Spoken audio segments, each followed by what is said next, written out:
Hey, I'm Jon Thelen, host of Lindy's Fish Head Television. We got a question from Larry about rod and reel combos for muskie fishing, and kind of one of my hidden little secrets is I do enjoy doing a little bit of muskie fishing. We've got a place on Mille Lacs Lake, and I spend a little bit of time muskie fishing on weekends for fun.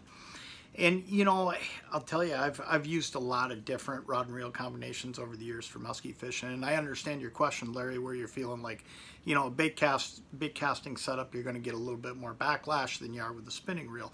But let me tell you something. Number one, you're going to get so much more power with a bait casting setup. You're going to be able to really winch a fish, and with a muskie, you need to be able to do that. So I use a bait casting setup.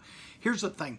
A bait caster provides a lot more power and less line twist. So if I'm using 80-pound braided line that I want to use year over year, I don't want to have to replace that. That's expensive line, and you shouldn't have to replace it when it's braid. You're not going to get a whole bunch of line twist in there.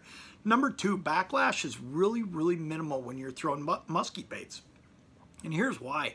Muskie baits are so much heavier that you can actually adjust that brake system and use your thumb when you're casting and have a lot of control over what's happening with that spool. It's not like bass fishing where you've got a whippier tip on your rod and you're casting a lot lighter bait.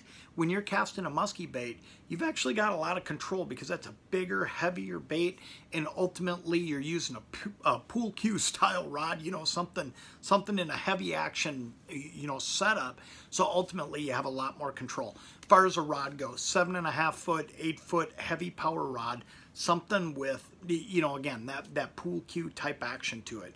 I mean, I'm always planning on the fact I'm gonna catch a big fish.